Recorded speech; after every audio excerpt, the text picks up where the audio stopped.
welcome to our wrap video for today. I've been living on my own in the whole lockdown period, so I've been having to do all my own chores, clean the kitchen, cook my dinner, wash my clothes, do my own laundry, which has actually led to a few stupid mistakes. Last week I put my clothes in the wash, they washed, and then I hung them up to dry in the kitchen. I have like one of the pulley things, so they're kind of hanging from the roof, so I often forget about them. So I put them up to dry, and I'd cooked my dinner that night. I made a nice fish dish, I made some cod. It was really tasty. I was very happy with my cooking. I've been getting better, I think. But I went to put on my clothes a couple of days ago, and I realised as I put my t-shirt on that my t-shirt stunk of fish. It was absolutely, it was howfing the smell that was coming off me. I realised wherever I went that day, which wouldn't have been many places, but if maybe I went to the shop, people would know that guy's been cooking fish. That is a stench of fish coming off. That's not what people want to smell. That's kind of what we're looking at today, this idea of people knowing what you've done through the way you smell. So I had the aroma of fish all over me, but we're going to look at Paul in the letter to 2 Corinthians, saying he has the aroma of Christ.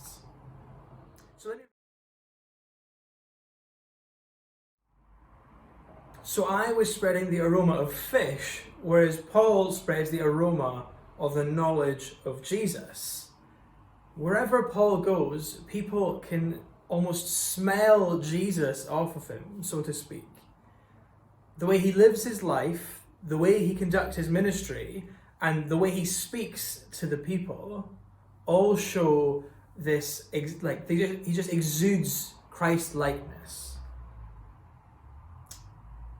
It's an interesting thought that just in every way Paul lives, people could smell Jesus off of him. I think that's such a challenge for us today, because we can be that too.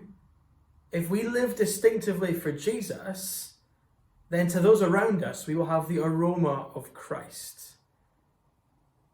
But how do we do that? Especially in this lockdown when we're almost trapped in our houses, how can we live distinctively for Jesus? It's worth thinking about and chatting about with whoever you're watching with. Maybe you could be speaking and checking on your neighbours, maybe doing shopping for those who need it, maybe phoning and checking in with your friends and make sure they're doing okay. Or maybe you could just tell them the gospel. Maybe if that comes up in conversation, you can be bold and speak about Jesus. Then they're definitely going to smell Jesus. Definitely. Now, it's important, I should point out, verse 17 in our passage today, Paul talks about, he's defending his practice. Throughout the whole letter of the Corinthians, Paul is defending himself against accusations of, or comparisons with these super apostles who come in and they ask for all the money so they can give the real new teaching that Paul doesn't give. But Paul's saying, no, that's not what it is. I'm not here for money, I'm here to please God. Paul doesn't want paid, he just wants to please God, and that's what verse 17 is saying. But I want you to go back and look at verse 15 now. We're going to just have some time, some questions are going to come up on screen in a second. You can pause the video, talk about those with who you're watching. I want to think about verse 15. Verse 15 talks about how the aroma might bring life or death to people. What do you think that means? Paul says the people who are being saved and those who are perishing can smell Christ. How do you put those together? Is it the perishing who will be saved, or are they smelling death? How can it smell differently to different people? So you pause, think about that, then some prayer requests will come up on screen. You can pray that over with who you're with, and I'll come on in a second and close.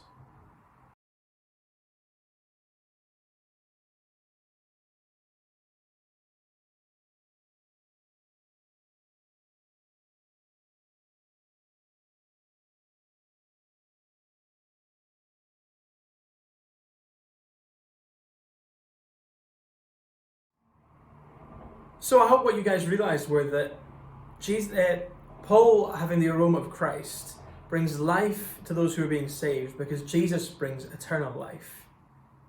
But for those who can't see that, maybe their hearts are hardened, what they're smelling isn't life but death through judgment because they will not know or have faith in Jesus.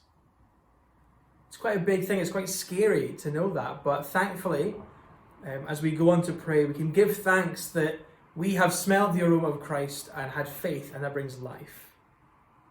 We could ask that all the people we know who don't yet know Jesus will hopefully smell life when they smell it, Christ off of us. I feel like I've said smell way too much in this video. Oh well. Let me just pray these things to close. Father, thank you that your word has brought life to us. Thank you that you have allowed us to smell and to smell Jesus on those around us and come to know you, Father. We are sorry for the ways we have not lived for you. We are sorry for any way we've sinned or gone against you, Father.